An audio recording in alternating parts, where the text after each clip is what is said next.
Alors en fait, c'est pas parce que tu vas mettre une jolie fille dans un film et faire des plans sur ses fesses qu'en fait t'auras un bon film.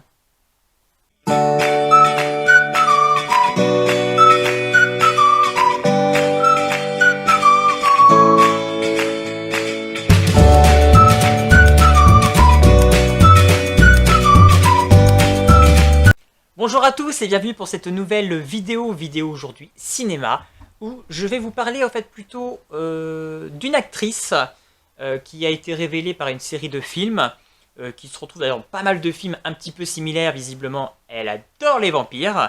Je veux bien sûr parler de l'actrice Kate Beckinsale qui a été révélée par la saga Underworld. Donc en fait j'ai vu récemment, enfin j'avais vu longtemps le 1 et j'avais jamais vu les autres. Et je me suis dit, bah, il faut quand même que je me tape la quadrologie Underworld pour vraiment voir, parce que voilà, j'avais envie de voir ces films, c'est quand même des films fantastiques, donc ça pourrait tout pour me plaire. Voilà, on est dans une série de films qui traite d'une guerre entre les vampires et les loups-garous, avec la personnage de Selene, donc jouée par Kate Beckinsale, qui, elle, est une vampire, et va trouver qu'en fait, il y a un complot, va trouver les origines en fait de la guerre entre les loups-garous et les vampires, et va essayer d'amitié avec un hybride qui en fait est les deux, et va chercher à le sauver, et en fait elle va se retourner finalement contre ses pairs, et voilà, ça va créer toute une quête où elle va être poursuivie, donc c'est le 1, où elle rencontre donc l'hybride, le 2 fait la suite complète du 1, le 3 c'est un film qui se passe dans le passé pour nous expliquer en fait vraiment les origines de la guerre entre les loups-garous et les vampires, à travers une histoire d'amour entre un loup-garou et une vampire un petit peu à la mode Roméo et Juliette. Et puis le 4, lui, se passe complètement dans le futur, 12 ans après, où au fait le personnage de Selene va découvrir qu'elle a une fille, et elle va être poursuivie par les hommes, par les humains, mais en fait qui vont se révéler être des loups-garous. Donc on est encore dans la guerre en fait, loups-garous et vampires. Alors en fait, clairement, en fait, on est dans le film où en fait on a pris une fille, donc Kate Beckinsale, et on s'est dit en fait on va la... Voilà, c'est une jolie fille, elle a une belle plastique, on va la mettre en valeur, on la fait habiller dans une espèce de cuir noir, voilà oui parce que les vampires c'est leur dada, ils s'habillent en cuir noir quoi. Et puis on va faire des plans des fois sur ses fesses parce que du coup elle a des belles formes. Mais en fait au lieu de passer du temps en fait pour faire ça, quitte à prendre une fille ou à faire des plans sur les fesses, peut-être que vous auriez dû faire un meilleur budget pour les effets spéciaux. Parce que clairement, le film, je sais pas si c'est parce qu'il date, mais en même temps, quel que soit, parce que bon, il y a quand même 4 films qui ont été limite sortis sur différentes années, à différentes périodes. Vraiment, parce que le premier, je sais plus quand est-ce qu'il est sorti, mais enfin, les derniers sont quand même de 2006-2012.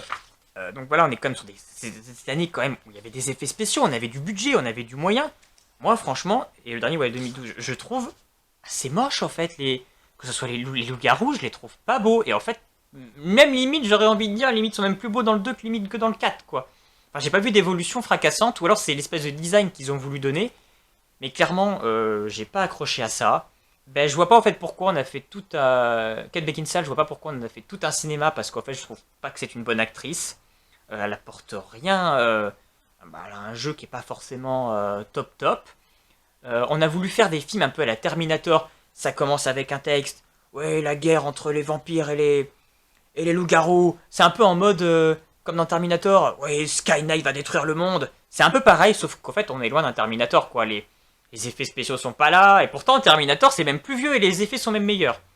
Les scènes d'action ne valent pas ce qu'on peut voir dans Terminator. Donc vraiment, c'est en dessous.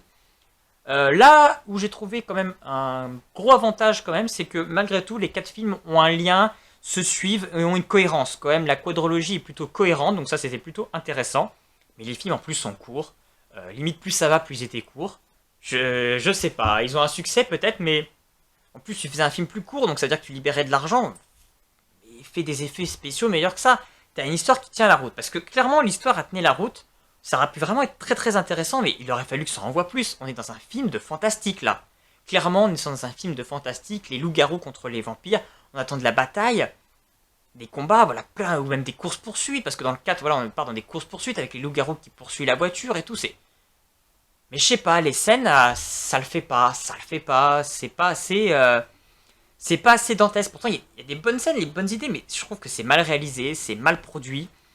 C'est mal monté quoi, ça me pas vraiment de dynamisme vraiment à fond, Peut-être tout simplement c'est les acteurs, on n'y croit pas. Et puis moi toujours le fait au fait de prendre une... C'est comme dans Marvel avec Scarlett Johansson en Black Widow. Voilà, c'est la mettre en mode on a pris une jolie fille et on va essayer de lui mettre une tenue qui va la mouler parce que du coup le public il va être content de voir ça. Mais en fait, qui c'est qui fait ça quoi? Sérieux, la fille elle est une vampire, elle essaye de survivre et elle veut absolument mettre sa tenue en cuir quoi. Non, voilà, c'est pour moi c'est du fan service, on essaye voilà d'attirer le public parce qu'on se dit que les mecs ils vont être contents de voir une fille. Mais en fait, faut peut-être évoluer, passer à autre chose et faire un vrai film et plus miser sur le scénario et les effets spéciaux et l'action plutôt que miser là-dessus. Mais on ne s'arrête pas là. On s'est dit, oh là là, Kate Beckinsale, elle est super belle, elle marche bien avec les vampires. On va faire un film avec Hugh Jackman et on sort Van Helsing.